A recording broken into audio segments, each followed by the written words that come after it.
Okay guys, I am going to do an unboxing. I don't think I've ever done an unboxing. I have not looked at this. It just came in. I'm pretty excited about this. This is the Buck 110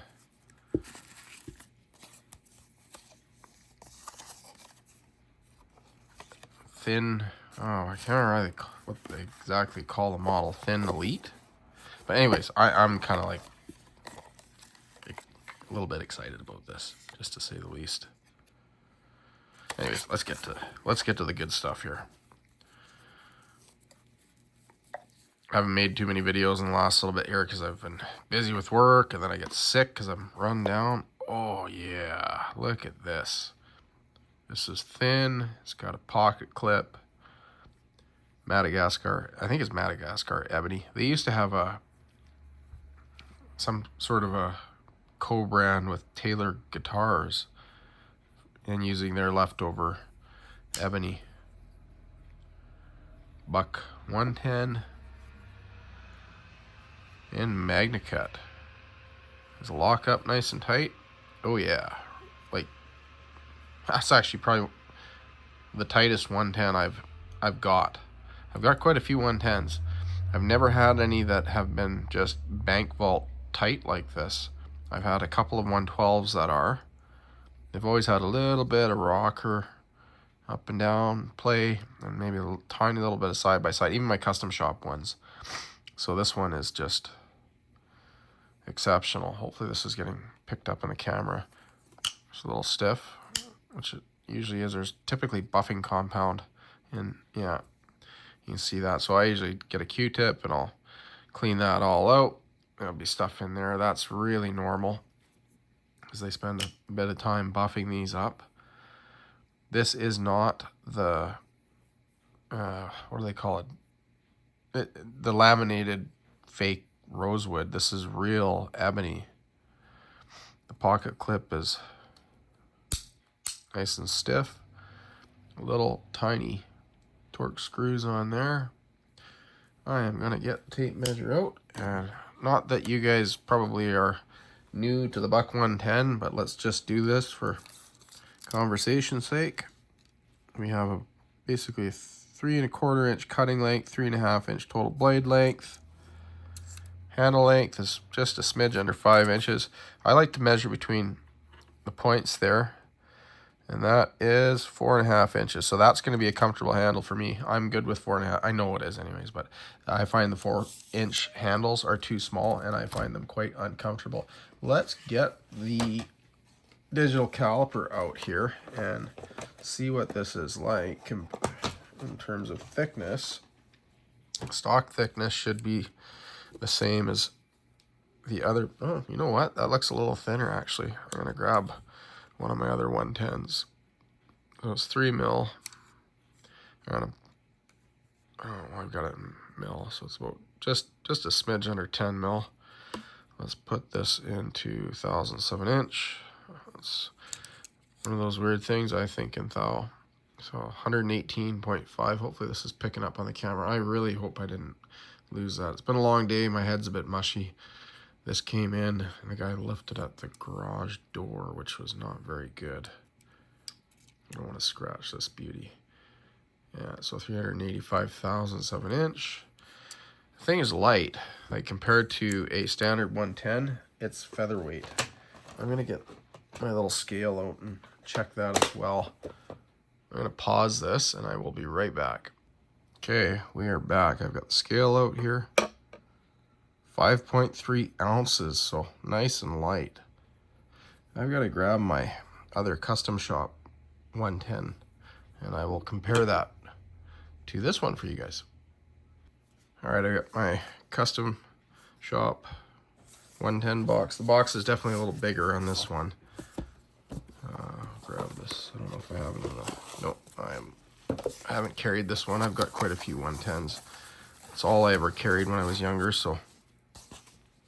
Well, 112 typically, actually. You can see there's quite a size difference here in terms of the thickness. Hopefully this is picking up. This is fairly light actually as well. I'm curious to know how much lighter this is than this. Some of my 110s feel definitely a little chunkier than this one. Let's get those digital calipers out again. You guys have to forgive me for my hoarse voice and low energy. I haven't been sick in over, well, basically 2 years. This was, I think the other one was 118. Yeah, basically the same. Yep, same stock thickness. Or 385 thou on the other one. So this is 610, and it was just about 10 millimeters. So we're 5 millimeters. I sure hope I'm getting that on camera. Yeah, 15 millimeters. So just about, well, 15.53, almost 6 millimeters more. We shall get the scale out, and it will be the tail of the tape. I gotta pause it once more. All right, scale's back out. We know this is 5.3, but we'll just check it one more time. 5.3. I'm guessing 7.2. So almost 2 full ounces heavier. And this is substantially chunkier in the hand compared to this one. It feels quite different. You'll never, ever find me complaining about a 110. I love these knives. I think they're fantastic. I'm gonna be right back. So yeah, I'm really excited about this knife. When I first saw the news that they were coming out with these, I thought it was just a fantastic evolution of this knife model. Like, this has been around since the mid 60s. It's an icon. You know, it's the quintessential lockback folding knife, you know, that pretty much anybody that is anybody has had one of these or knows somebody that has. It's a classic, an absolute icon. It truly is. The one thing I will say about these knives that I wish they had was a over travel stop pin, so that when you fold them up, you can't push the blade into the handle like this. I've nicked the blade up here a few times on some of them, just carrying them in the sheath and twisting and stuff. So I've learned to carry them so that the tip is down. So let's actually check see, I don't know if this is perceptible on camera, or there's play here. This is the one from my custom shop. This is what I'm used to. There's no up and down play. This one here is rock solid. I don't know if that'll change over time, but like, it's crazy good. Like, really, really good. The grinds on this thing, you can see maybe up here, it's gone into the ricasso a little bit on both sides. Other than that, the edge is exceptionally even. This is one of the best ones I have in terms of grind. This one is very good too. Nothing's gone up into the ricasso on this one from the custom shop. It might be slightly uneven. That could just be a shadow. It's certainly nothing that I'm worried about. The tip on this one, I don't know if this is picking up. It's a little bit blunted, so they must have had a little tiny bit of a slip on the grinder. It's not bad. This one is very, very sharp. You can see the difference here. So the quality control on this knife is exceptional.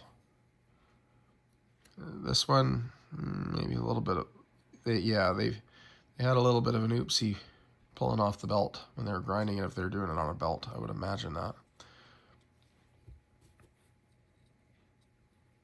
Man, I love these knives. I just love them. I absolutely love them.